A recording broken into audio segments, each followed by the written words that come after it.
کہ جس کے پاس زمین بہت زیادہ ہے وہ طاقتور ہے، اسی لیے ملک جو ہے وہ زمینوں پر قبضہ کیا کرتے تھے. اس کے بعد جب مشینیں آئیں تو یہ پتہ لگا نہیں، جس کے پاس انڈسٹری زیادہ ہے وہ طاقتور ہے. اب یہ ہو گیا ہے کہ جس کے پاس ڈیٹا زیادہ ہے وہ زیادہ طاقتور ہے.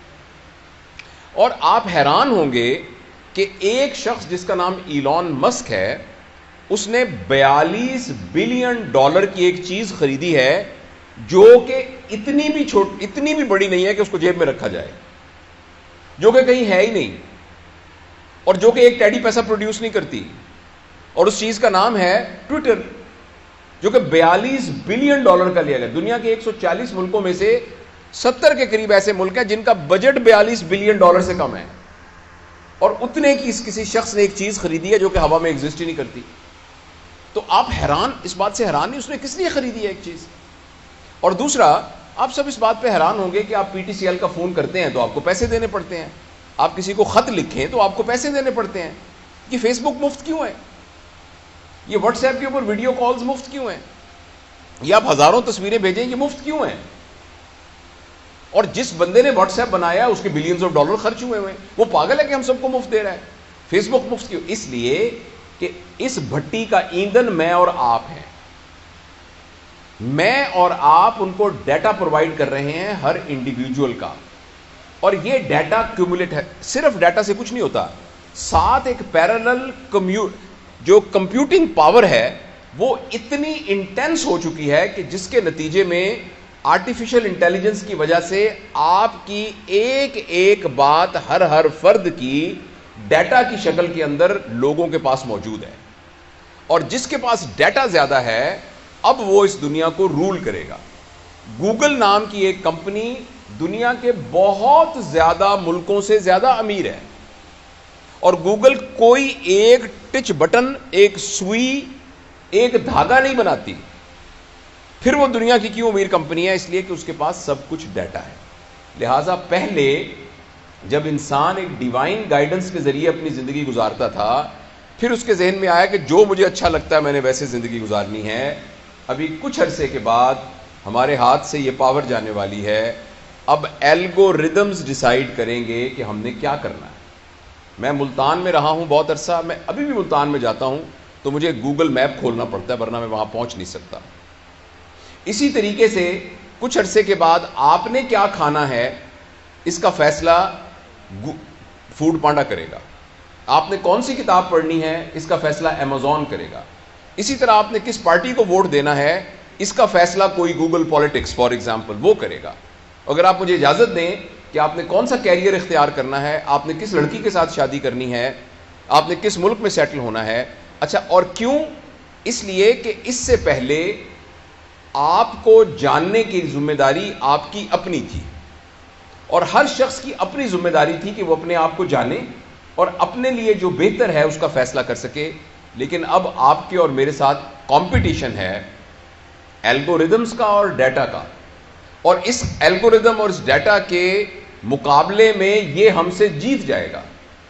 آپ نے جب فیس بک کھول کر آپ کی آنکھیں کی پیوپل ڈائلیٹ ہوئی تھی یا سکڑی تھی، آپ نے کون سی سائٹس پر زیادہ ہٹ کیا، کون سا رنگ آتا ہے تو جس کی وجہ سے آپ کے چہرے پر آپ کے جو فیشل ایکسپریشنز ہیں وہ بہتر ہوتے ہیں، کن لوگوں کے اشتہار دیکھ کر آپ کو خوشی ہوتی ہے، کون سی سائٹس کو دیکھ کر آپ کو کیا ہوتا ہے، یہ سارا کا سارا انڈیویجول کا، اور جس کے نتیجے میں پھر ایک کنٹینیوس الگوریدم کے طور پر یہ تمام چیزیں ڈیٹا سٹور ہو گیا ہے. اس سٹور ہونے سے ہم سب کے ساتھ اب مقابلہ ہے الگوریدمز کا. الگوریدم کھڑا ہو کے بتا سکتا ہے کہ آپ اپنی صحت کے بارے میں صحیح فیصلہ نہیں کر سکتے، میں آپ کی صحت کے بارے میں صحیح فیصلہ کر سکتا ہوں. مجھے پتا ہے آپ کے کھانے کا پیٹرن کیا ہے، کیونکہ ابھی کچھ لوگوں نے تصویریں جب کھانا اگر کھائیں گے تو کر کے فیس بک پہ لگا دی ہوں گی. آپ بالکل یہ مت سمجھیے کہ آپ نے آئس کریم کھاتے ہوئے جب تصویر کھنچوائی تھی وہ تصویر کچھ نہیں ہے، وہ تصویر ایک بٹ آف جگزا پزل ہے جس نے آپ کو ہیک کرنے والی اس پکچر کے اندر وہ موجود ہے. آپ نے کہا کہ میں آج فلانی جگہ پر دوستوں کے پاس پہنچ گیا، وہ ایک چیز کمپیوٹنگ پروسیس میں سے گزر کے آرٹیفیشل انٹیلیجنس کے ذریعے سے الگوریدم کی شکل میں موجود ہے. اور کچھ عرصے کے بعد میں اور آپ اس قدر مجبور ہو جائیں گے کہ ہم الگوریدم کے غلام بن جائیں گے. یہ بات فکشن نہیں ہے. میں آپ کے ساتھ یہ بات بہت سیریسلی شیئر کرنا چاہتا ہوں. اگر اس سلسلے میں ہم نے فوری طور پر کچھ نہ کیا اور آپ سے میں بات اس لیے کر رہا ہوں کہ آپ پوٹینشیل پیرنٹس ہیں. جو لوگ 30 سال کے، 40 سال کے، 50 سال کے یا میری عمر کے، سر کی عمر کے ہو گئے ہیں، ہم سب پتھروں کی سلیں بن چکی ہیں. ہمارے اندر سے نیا مجسمہ تلاش کرنا بہت مشکل ہے. ہاں ہو سکتا ہے بہت ہماری رگڑائی کی جائے تو اندر سے مجسمہ تو ہر پتھر میں موجود ہوتا ہے، لیکن آپ وہ ہیں، آپ کے بارے میں بھی ابھی پریشانی ہے کیونکہ اس ایج میں آپ کے آئیڈیاز بھی فکس ہو چکے ہیں، آپ کی ہیبٹس بھی. لیکن ایٹ لیسٹ ہم آپ کے اوپر یہ انویسٹ کر سکتے ہیں کہ جب آپ پیرنٹس بنیں گے اور آپ کی گود میں اللہ تعالیٰ اپنا شاہکار دے گا تو آپ کم از کم ان بچوں کی پیرنٹنگ کے اندر اس بات کو ذہن میں رکھیں گے کہ اگر آپ نے ان کو آرٹیفیشل انٹیلیجنس، سکرین سے ریلیٹڈ چیزوں کے ساتھ منیمم ٹچ نہ کیا اور ان کو نیچر سے دور رکھا، ان کو پلے گراؤنڈ سے دور رکھا، ان کو اپنے ریئل ریلیشنز کے ساتھ سے دور رکھا، ان کو مشقت کا عادی نہ بنایا اور ان کو سکرین کے ساتھ گلو کر دیا، تو مجھے اس بات کا بہت اندیشہ ہے کہ دنیا میں اتنے لالچی لوگ موجود ہیں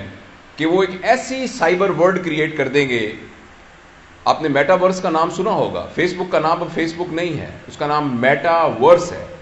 آپ کے فیس سے جو کتابیں تیار ہونی تھیں، یہ اس کا پرپس تھا فیس بک کا. ہم سب کے فیس سے وہ کتابیں تیار ہو چکی ہیں. اب ایک نئی دنیا بن رہی ہے جس کا نام میٹا ورس ہے. میں نے اپنے چینل میں اس کے بارے میں تفصیل سے بات کی ہے. اور وہ میٹا ورس ایک سائبر ورلڈ ہے جس کے اندر آپ کمپیوٹر میں جائیں گے اور لائک اے ویڈیو گیم، فرض کریں آپ اس میں دبئی میں پہنچ جائیں گے. لوگوں نے دبئی میں وہاں پلاٹ خرید لیے ہیں، فزیکلی نہیں، خرید لیے ہیں، ملینز ڈالر کے خرید لیے ہیں. کچھ نے اس میں ریسٹورنٹ بنا لیے ہیں، وہ آگے بک رہے ہیں. کرپٹو کرنسی کے ذریعے ان کے ریٹس اوپر نیچے ہو رہے ہیں اور لوگ کھیل کھیل کے بلینز آف ڈالر جو سمارٹ ہیں اس میں سے کما رہے ہیں اپنے کمپیوٹر پر بیٹھ کر. اب میں آپ سے آخری جو خطرناک بات شیئر کرنا چاہتا ہوں وہ یہ ہے کہ اگلے 10-15 سال کے اندر جو جاب مارکیٹ ہے وہ ٹوٹلی ڈسٹرب ہونے والی ہے. مجھے آپ یہ بتائیں کہ ایک آدمی بیٹھا ہوا ہے فزیشین اور وہ آ کے علاج کر رہا ہے، جنرل پریکٹس کر رہا ہے، الگوریدم اس سے زیادہ بہتر طریقے سے ڈائگنوز کر سکتا ہے. کیونکہ ہیومن ایرر اس کے اندر نہیں ہوگی اور آرٹیفیشل انٹیلیجنس اتنی ہو رہی ہے کہ ایکچولی شاید ہو سکتا ہے آپ ایک ایپ ڈاؤن لوڈ کر لیں اور اپنی 60-70% بیماریوں کا خود علاج کرنا شروع کر دیں لوگ، یا کہ کمپیوٹر ایکسپرٹ کے ذریعے سے علاج کرانا. آپ کو یہ بات انہونی لگ رہی ہوگی مگر یہ بات ہونے جا رہی ہے. اور بہت سے وہ پروفیشن جن کا تعلق ایکچولی ٹیکنیکل یعنی پروفیشنز کے ساتھ ہے، وہ ساری کی سارے چینج ہونے جا رہے ہیں اور کچھ عرصے کے بعد وہ جاب مارکیٹ میں وہ کنونشنل پروفیشنز کی کوئی ضرورت ہی نہیں رہے گی. اور ایک آدمی ہے جس کا نام یووال نوآ ہرارے ہے، ہسٹورین ہے، اس نے اپنی مختلف 3-4 کتابیں اس کی بڑی مشہور. اس نے یہ کہا ہے کہ نہ صرف یہ کہ نئی جابز کریٹ ہوں گی، مگر نہ صرف یہ کہ پرانی جابز میں لوگ جاب لیس ہو جائیں گے بلکہ وہ جاب ایبل بھی نہیں رہیں گے، ریڈنڈنٹ ہو جائیں گے. تو یہ بہت ایک سیریس چیلنج ہے. مجھے اور آپ کو اس سیریس چیلنج کے لیے تیار ہونا پڑے گا اور یہ ہماری آنکھوں کے سامنے. آپ میں سے پتہ نہیں کتنے لوگ ہیں اگر اپنے دل میں جھانک کے دیکھیں تو ہم میں سے 80-90% اسکرین ایڈکٹس ہیں.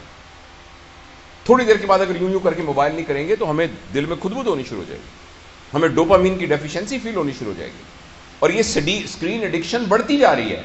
پلیز میں آپ کو یاد کرانا چاہتا ہوں کہ یہ اسکرین ایڈکشن میں صرف یہ خطرہ نہیں ہے کہ آپ کو پلیجر مل رہا ہے اور یہ غلط بات ہے، یا آپ ایڈکٹ ہو گئے یہ غلط بات ہے، یا آپ کا ٹائم ویسٹ ہو رہا ہے یہ غلط بات ہے. اس کا سب سے بڑا خطرہ بات ہے کہ آپ ہیک ہو رہے ہیں، آپ غلام بن رہے ہیں اور کچھ عرصے کے بعد آپ کی زندگی آپ کے اختیار میں نہیں رہے گی. اس سے بچنے کے لیے ہمیں ابھی ڈراسٹک اقدام کرنے پڑیں گے. اسکرین کے یوز کو منیمائز کرنا پڑے گا، اپنے ڈیٹا کو مفت میں آگے نہیں دینا پڑے گا اور اس سلسلے میں اپنے لیے کوئی ڈسپلن قائم کرنا پڑے گا.